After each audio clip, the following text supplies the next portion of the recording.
हाय दोस्तों, मेरा नाम रुपेन कुमार सेन है और एक नए टॉपिक के साथ फिर से मैं हाजिर हो गया हूं। और आज का जो टॉपिक रहेगा टीसीएस कंपनी के ऊपर में रहेगा। आप सभी को पता होगा कि टीसीएस जो है हमारी इंडिया में सबसे बड़ी कंपनी जानी जाती है। उसका नाम ही बहुत ही ज़्यादा मशहूर है हमारे पूरा देश भर में, क्योंकि टीसीएस का अलग अलग कंपनी जैसे छोटा छोटा कंपनी भी उसके साथ में लिंक रहता है। और हमारे देश में जितने भी छोटे बड़े गवर्नमेंट का जितना भी प्रोजेक्ट रहता है टीसीएस ही संभालती है। ठीक है, तो टीसीएस एक बहुत बड़ा आईटी कंपनी है। उनका आईटी सर्विस रहता है, बिजनेस प्रोसेसिंग सर्विस रहता है, ऐसे करके बहुत सारा उनका जो रहता है प्रोफाइल बहुत ज़्यादा लंबा रहता है, बहुत ज़्यादा लंबा, बहुत बड़ी कंपनी भी है, लंबा प्रोफाइल भी है।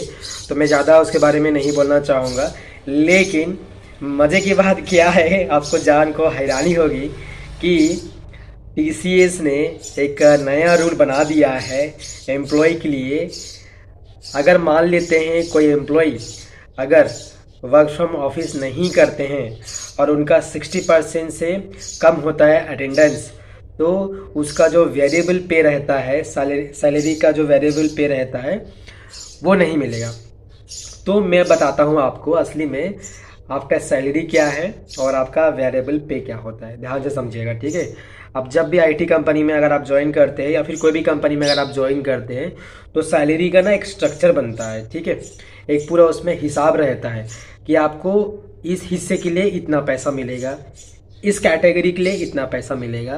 तो मोटा मोटी अगर मैं आपको बोलूं तो एक फिक्स सैलरी रहता है, बेसिक्स रहता है, और एक रहता है एक्स्ट्रा कुछ और मिलने का होता है। उसको हम बोलते हैं वेरिएबल पे या फिर इंसेंटिव भी बोल सकते हो, ठीक है। मैं एग्जांपल देता हूं। अगर आपको कोई कंपनी बोलती है कि एनुअली 12 लाख का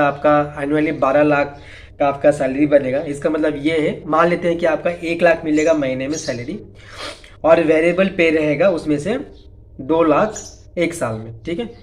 तो इसमें ऐसा होगा कि आपको ना एक्स्ट्रा 5-6 हज़ार, समझ पा रहे हो, या फिर 10,000 वो एक्स्ट्रा पैसा मिलेगा आपका सैलरी में। अब मिलेगा क्यों?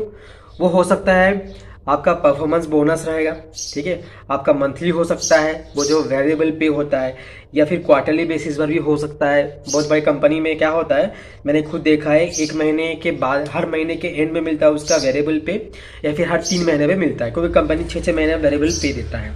तो जो वेरिएबल पे जो होता है वो एक्स्ट्रा सैलरी में वो जुड़ता है। आपका सैलरी फिक्स रहेगा, वेरिएबल पे एक्स्ट्रा रहेगा, ठीक है। तो कंपनी ने, जो टीसीएस कंपनी है, उन्होंने अपने एम्प्लॉय के लिए एक नियम बनाया है।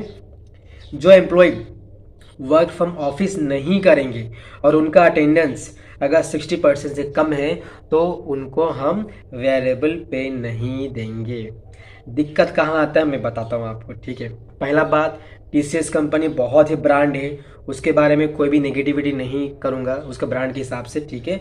लेकिन प्रॉब्लम कहाँ आता है मैं बताता हूँ। टीसीएस एक ऐसा कंपनी है जहाँ पर सैलरी हाइक का जो प्रोसीजर रहता है थोड़ा स्लो रहता है, बहुत ज़्यादा स्लो रहता है, थोड़ा नहीं बहुत ज़्यादा स्लो रहता है। 3% 4% हाइक मिलता है। जितना मेरा फ्रेंड सर्कल है उनका जो एक्सपीरियंस है उसके हिसाब से बता रहा हूँ मैं, ठीक है। 3% 4%, बहुत ही कम लोगों को 10-20% सैलरी हाइक मिलता है। और आपको पता होगा फिलहाल के लिए जब से कोविड आया था उसके बाद ही वर्क फ्रॉम होम वाला सिनारियो स्टार्ट हुआ था। बहुत सारी कंपनी वर्क फ्रॉम होम देने का प्रोसीजर ये फॉलो किए थे जब से कोविड आया था, ठीक है। कोविड तो चला गया, कोविड का कोई नाम निशान नहीं है। तो टीसीएस ही सबसे पहला कंपनी है जिन्होंने एम्प्लॉयज़ को फोर्सफुली ऑफिस बुलाने का जो प्रोसेस रहता है वो स्टार्ट किया था। उसके बाद बाकी एचसीएल है, इन्फोसिस, एक्सेंचर है, डेलोइट जैसे कंपनी है, ये बाकी कंपनी ने भी धीरे धीरे स्टार्ट किया, ठीक है। फिर भी ये जो वर्क फ्रॉम होम को ख़त्म करने का, ठीक है, जिन्होंने पहला जो कदम आया था वो टीसीएस कंपनी की तरफ से था। उन्होंने ही पहला स्टार्ट किया था कि कोविड चला गया भाई, अब आ जाओ ऑफिस, ठीक है।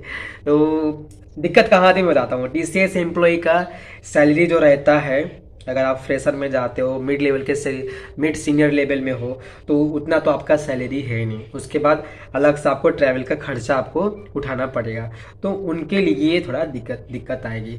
और जिनका ऑफिस का लोकेशन और घर का लोकेशन जितना ज़्यादा दूर रहेगा उनके लिए प्रॉब्लम आएगा।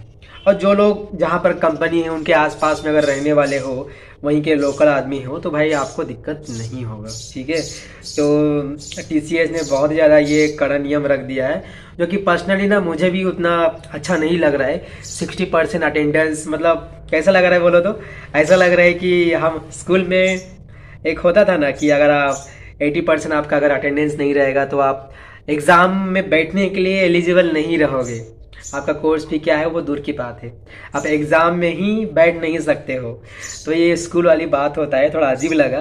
तो ये अभी का हॉट टॉपिक था, नया न्यूज़ था, तो इसलिए मैंने आपको बता दिया, ठीक है। तो इसी प्रकार का टॉपिक को लेकर के मैं वीडियो बनाता रहता हूँ। अगर आपको मेरे वीडियो से कोई अगर जानकारी मिली है तो आप मेरे वीडियो को लाइक करिए, शेयर करिए, कमेंट करिए, सब्सक्राइब भी कर दीजिए। आपको मैं फ्री में गाइडेंस और टिप्स में देता रहूँगा बड़ी बड़ी कंपनियों के बारे में।